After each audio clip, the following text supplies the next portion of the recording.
की सरकार रोक सकती है, राज्य की सरकार रोक सकती है। खेल के अंदर ठीक रोक होगी, लेकिन वो खेल तब होना चाहिए, खेल के बाहर आप सभी लीजेंड हैं, आप सभी अच्छे लोग हैं। इसलिए जो हुआ वो उस समय के लिए रहने दीजिए, आप उसे खेल के बाहर मत लेकर आइए। खेल के बाहर एक खूबसूरत दुनिया है जो आपके इंतजार कर रही है। चलिए, मामला लग रहा है शांत है, और शांत है। दिक्कत है आज के समय का खान पान है। एक जमाना हमें देखिए मुखिया जी, आप और मैया पर काकी पर अपनी खाला तो मरुआ लपसी घट रहा, अभी भी रही बालखेड़ वाला खाना गाँव मानवे नहीं करा जितना जल्दी बना जाए, एकदम केमिकल वाला खाना, केमिकल सीधा दिमाग में असर होता है, 1 सेकेंड बर्दाश्त। अरे भाई बर्दाश्त करने के लिए ठीक रहते हैं। अपनी भाषा कहावत है ना, जो शहर से रहे और खीर पानी पत्थर काटे, धीरे धीरे गिर हम पत्थर काटे, जितना जोर गिर तो पानी खत्म। तो भाई जिंदगी में अच्छा बहुत दूर तक जाना हो, कुछ बनना हो तो खीर पानी, खीर भेजे धीरे पानी पत्थर काटे। तो आज इस फैर तो हमें आराम से फैर दूसरा ध्यान खाते लंबा डिस्टर्ब कर रहा। अरे अपन साथी सब तो नहीं, अपन समझा के ढंग का पहले। दोस्त का मतलब ये नहीं होता है कि आप दोस्त के गलत कामों में साथ दें। दोस्त का मतलब होता है अगर वो गलत करे तो रास्ता दिखाइए। देखिए इन लोग क्यों मनोबल बढ़ रहा है, आप लोग 4 लोग उसके साथ खड़े हैं, 4 लोग जो आप उनके साथ नहीं है आप उनको बता दिए या हाल खराब कर रहे हैं। एक बात हमेशा याद रखिए, कोई भी आदमी अगर गुनाह करता है, कोई भी आदमी अगर गलत रास्ता अपनाता है, उसमें अगर दोस्त लोग अगर साथ नहीं देगा तो कभी गलती नहीं करेगा। बात अगर उनके अच्छे दोस्त से चलाता दिखाइए, भले आपके दोस्त हैं, आपके लवतिया यार है, आपके साथ कंचा अकेले होंगे, आपके साथ गोली डंडा अकेले होंगे, लेकिन आप मुझे कहिए कि हम यहाँ गलत है। दोस्त का मतलब ये नहीं होता है कि दोस्त अगर गलत करे उस काम में साथ दे। दोस्त है आपको समझाइए कि मेरे दोस्त आप यहाँ गलत है, शांत हो जाइए। तो जो भी साथी है आपके दोस्त है, 4-5 लोग आप लोग आगे पीछे हैं, और एक आदमी तो झगड़ा करता है, माहौल एक आदमी खराब करता है, ये हजारों चलो माहौल खराब है। तो इसलिए माहौल खराब एक 2 आदमी करते हैं, आप लोग 10-20 की संख्या में उनका साथ मत दीजिए, उनको समझाइए। तो आज इस क्रिकेट प्रतियोगिता के फाइनल दिवस उपस्थित हमारे मंच में मंचा सिंह, इकलाक भाई, राजा जी, हरिंदर दा, मुखिया दा, तमाम हमनी के बोर्ड भाई, हमनी के दादा, हमनी के काका जेठा के मंच में मंचा सिंह, हमने सभी के जोहार नमस्कार आदाब। इस आयोजन कमेटी के विशेष कर धन्यवाद। बड़ी सुंदर कार्यक्रम, बिल्कुल बस खाली गांव देहात के ग्राउंड में इस प्रकार के कार्यक्रम होना, गांव देहात के कार्यक्रम में इस प्रकार के खेलकूद होना कहीं न कहीं काबिल तारीफ की बात है। सोनी आयोजन समिति के बहुत बहुत धन्यवाद, बहुत अच्छे तरीके से कार्यक्रम के संचालन करना। हम धन्यवाद देंगे स्थानीय थाना प्रभारी और तमाम पुलिस के जवानों का, जिन्होंने आज ग्राउंड में आकर यहाँ के कमेटी के नौजवानों को हिम्मत दिया कि स्थानीय पुलिस की टीम, स्थानीय थाना प्रशासन की आपके साथ है। मैं उनको भी धन्यवाद दूंगा। मीडिया के साथियों, मैं उनका भी आभार, उनका भी अभिनंदन करूंगा कि मीडिया के साथी जिनका हमेशा किसी भी सामाजिक कार्यक्रम में सहयोग रहता है। तो साथियों, ज्यादा समय जाया न करते हुए, आज गणतंत्र दिवस है, रिपब्लिक डे ऑफ इंडिया, और यह दिन बचपन से हमें बड़ा याद आता है। तो आज सबसे पहले इस मैदान में उपस्थित सभी भारतीयों को गणतंत्र दिवस की बहुत सारी शुभकामनाएं, ढेरों ढेरों शुभकामनाएं। और सबसे महत्वपूर्ण बात, आखिर गणतंत्र की जरूरत क्यों पड़ेगी इस देश को? इस देश को पहले आजादी की जरूरत थी। अंग्रेजों के लंबे कालखंड के बाद, चाहे महात्मा गांधी रहे, पंडित नेहरू रहे, नेताजी बोस रहे, सरदार पटेल रहे, भगत सिंह आजाद या अशफाकुल्लाह खान रहे, आजादी सबसे पहले हमारे देश के क्रांतिकारियों ने, हमारे देश के वीरों ने आजादी लेने का काम किया। आजादी तो हमने सन 1947 15 अगस्त को मुकर्रर कर लिया, आजादी हमने पा लिया। लेकिन आजादी के बाद सबसे पहला सवाल था, आजादी के बाद सबसे पहला सवाल था कि आजाद भारत, इतनी बड़ी आबादी, इतने लोग इस भारत को चलाएंगे कैसे? सबसे बड़ा चैलेंज। क्योंकि आप भी जानते हैं, किसी की आस्था मंदिर में है, किसी की आस्था मस्जिद में है, किसी की आस्था गुरुद्वारे में है, किसी की आस्था गिरजाघर में है, तो किसी की आस्था किसी पेड़ के नीचे। विविधताओं का भारत, अलग अलग धर्म को मानने वाले लोग, अलग अलग जाति संप्रदाय से जुड़े हुए लोग, अलग अलग बोली बोलने वाले लोग, अलग अलग भाषा बोलने वाले लोग, अलग अलग खाना भोजन खाने वाले लोग, अलग अलग कपड़ा पहनने वाले लोग, अलग अलग त्योहार मनाने वाले लोग, कैसे इनको चलाएंगे कैसे? सबसे बड़ा चैलेंज। तब भारत के तमाम विद्वानों ने एक निर्णय लिया कि जैसे किसी के लिए पवित्र कुरान है, किसी के लिए पवित्र कुरान है, तो किसी के लिए पवित्र गुरु ग्रंथ साहिब है, तो किसी के लिए बाइबल है, तो चलिए सबको मिला के सबके एक आधार बनाकर एक नए भारत का, एक आधुनिक युग का एक ग्रंथ बनाते हैं, जिसका नाम भारत का संविधान दिया जाता है। आज बताइए, अगर भारत एक संवैधानिक देश नहीं होता, हम आजाद तो हो जाते, लेकिन क्या हम चल पाते? हम मानते हैं आज भी समाज में कई ऐसे लोग हैं जो इंसान में भेद फैलाने का काम करते हैं, लेकिन उसके बाद भी ये मोहब्बत का देश है, ये मोहब्बत वालों का देश है। अरे हम 75 साल आगे आ चुके। अगर संविधान भारत में नहीं लागू होता, अगर भारत में लोकतांत्रिक देश नहीं बनता, ईमानदारी से कहिए, क्या हम 75 घंटे आगे आ पाते? नहीं आगे आ पाते। हिंदू बात कहते हैं कि हमारे रास्ते पे चलो, मुसलमान कहते हैं हमारे रास्ते पे चलो, तो सिख कहते हैं हमारे रास्ते पे चलो, तो सब कहते भाई हमारे रास्ते पे चलो। ये संविधान है मेरे साथियों, ये संविधान है मेरे देशवासियों, ये आज 75 साल आगे ला चुका है। इसलिए हमारा भी कर्तव्य बनता है इस संविधान को, इस लोकतंत्र को, इसकी मर्यादा को अक्षुण्ण रखना है और जीता रखना। आज अगर संविधान नहीं होता तो क्या होता? बादशाह के घर में बादशाह होता, राजा के घर में राजा होता। और यही था, यही दुनिया का इतिहास था, यही दुनिया का इतिहास था, यही भारत का इतिहास था कि राजा का बेटा ही राजा होगा, बादशाह का बेटा ही बादशाह होगा। लेकिन ये संविधान बना, और आज संविधान का चमत्कार देखिए, संविधान का सम्मान देखिए।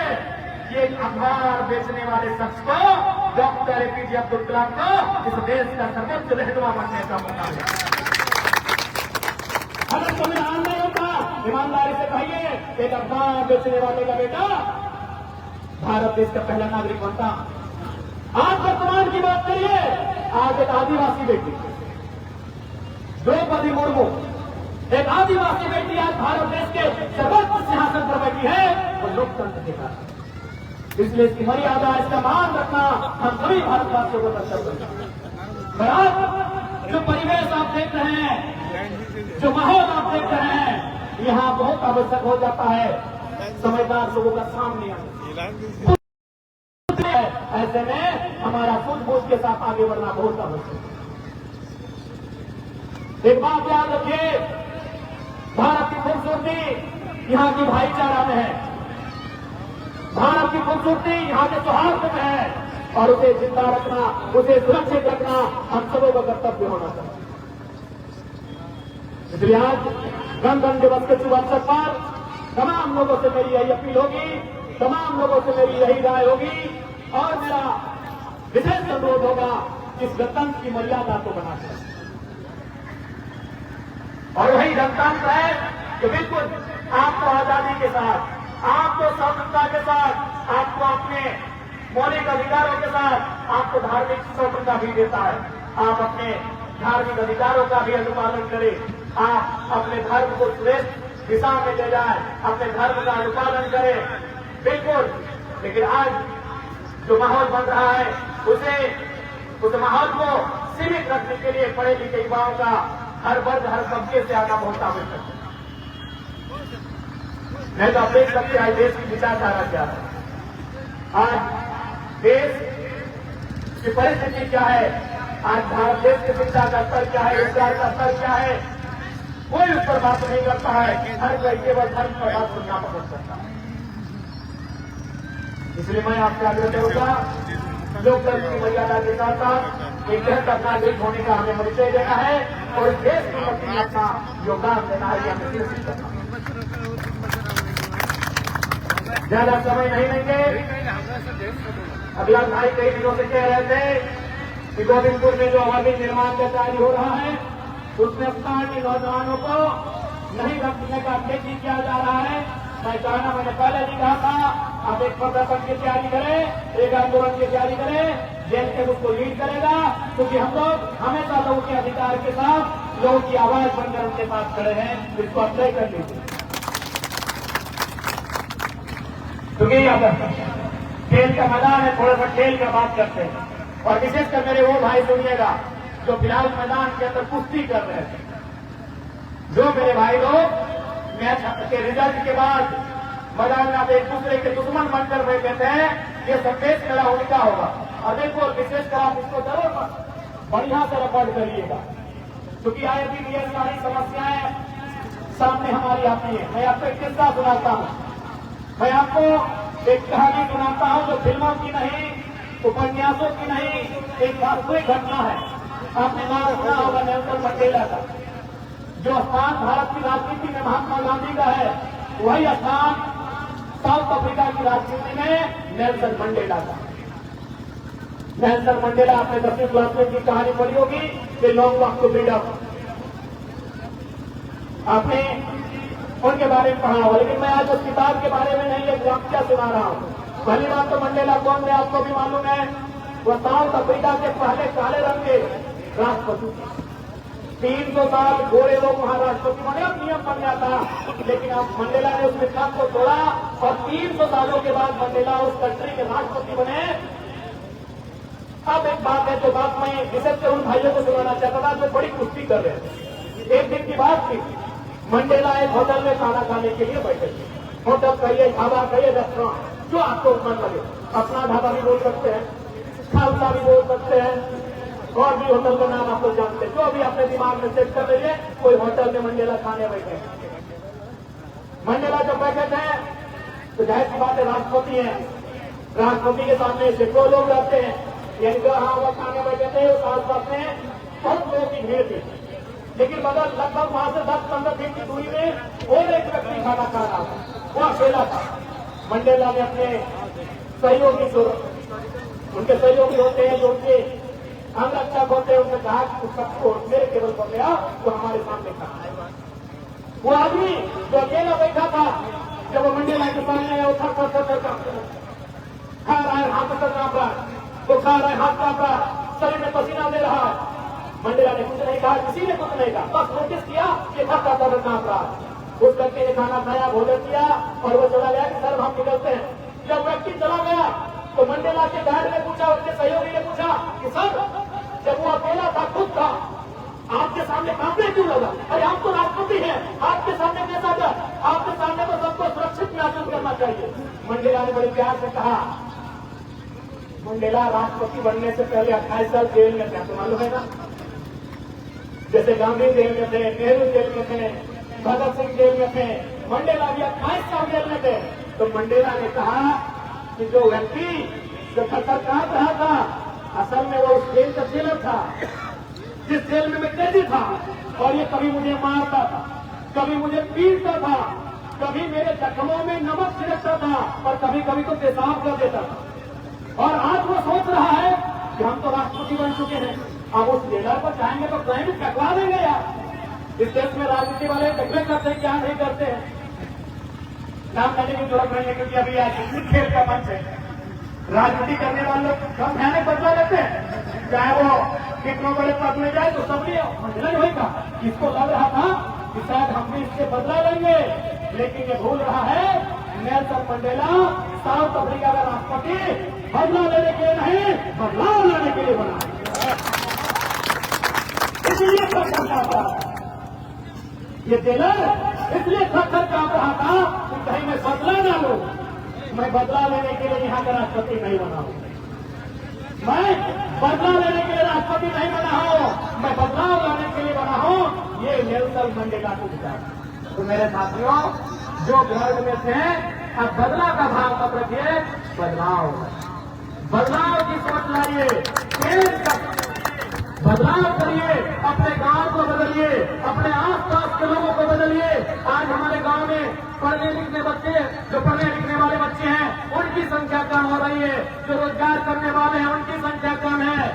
तो उनको बदलाव अगर लाना है, अपने गांव में लाइए, अपने टीम में लाइए, अपने दोस्तों के बीच लाइए, अपने जिले में लाइए, बदलाव लेकर आइए। ये मैं आपको संदेश दूंगा। और आपको नेल्सन मंडेला की कहानी से, उस घटना से सीखना चाहिए कि बदला नहीं, बदलाव